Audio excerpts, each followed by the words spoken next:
Good evening, Jamestown. I'm Keely Gross, and I welcome you back to another JCTV update. Thank you for joining us. I hope you are all staying warm and having a wonderful evening.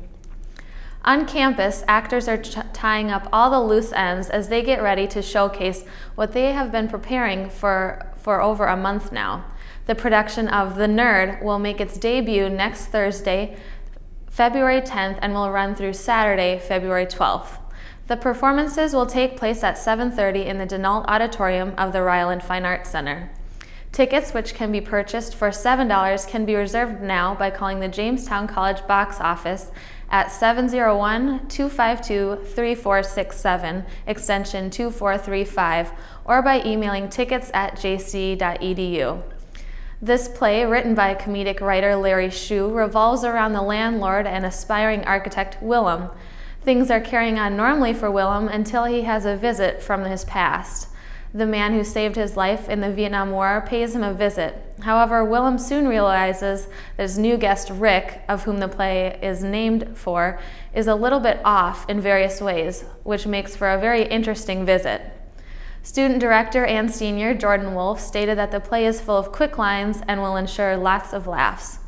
This is probably due to the hilarious and fun-loving cast comprised of Peter Odney, Bob Heinzen, Morgan Bossman, Carl Hadia, Tony McIntyre, and Alyssa Weinstein.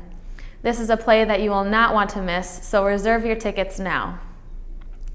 In local news, Stutsman County has declared a snow emergency as of yesterday. According to the Jamestown Sun, the county has deemed the snowfall that we have received as being abnormally excessive and thus concluding that a snow emergency must be issued. The county has recorded 10.5 inches of snow for November, 25 inches received in December, and a whopping 31 inches in January. This, along with predictions of an early spring on the way, may mean that we are in for excessive flooding. Many precautions in many parts of North Dakota are already being taken. As of yesterday, the county is appealing for more funds to be added to the emergency fund, which they hope will help add to flooding preparations in the spring.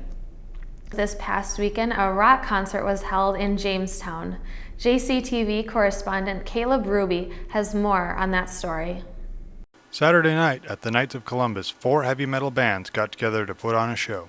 The event was the J-Town Throwdown. It was organized and headlined by Jamestown's own Seferitus. David Bratton plays bass in the band and is a resident director on campus. We started jamming in high school, and then we took a little 7-year hiatus because 2 of us joined the Army, and then we got out of the Army and came back and started jamming again. Bratton said the idea for the event came after a failed show.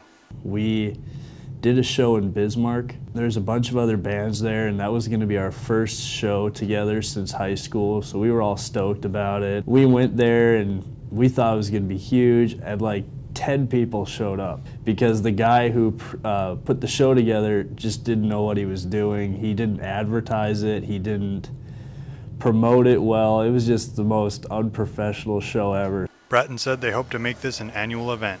Reporting for JCTV Channel 16 in Jamestown, I'm Caleb Ruby. Here's a look at your 5-day extended weather forecast. Tomorrow we will expect a high of 26 with mostly cloudy skies, and although it will be a bit breezy on Friday, the high will reach 30 degrees with mostly cloudy skies. On Saturday, the high is expected to reach 23 degrees with partly cloudy skies, and on Sunday there's a possible chance for snow and high winds with a high of 18. And finally, starting off next week will be a bit chilly with a high of 3 degrees and a low of -9 with partly cloudy skies. In news for sports last night, the women's JV basketball team battled hard against Northern State University, but were unable to clinch a victory. The game that took place here at home ended up with a final score of Northern 83 to Jimmy's 53.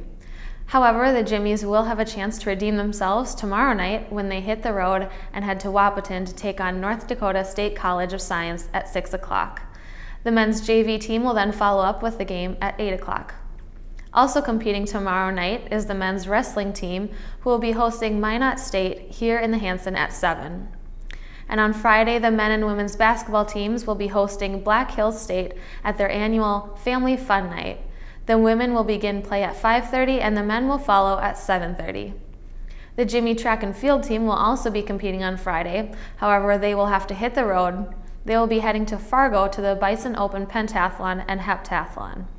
And finally, on Friday, the women's wrestling team will continue in action after a very successful run at the Nationals tournament this past weekend. They will again hit the road, but only travel as far as Colorado this time. The Jimmies will be competing in the Dave Schultz Classic in Colorado Springs. Well, that wraps up things for your Wednesday update. Once again, thank you for tuning in to us here at JCTV, where we love connecting the campus to the community. I'm Keely Gross. Thank you, and have a great night.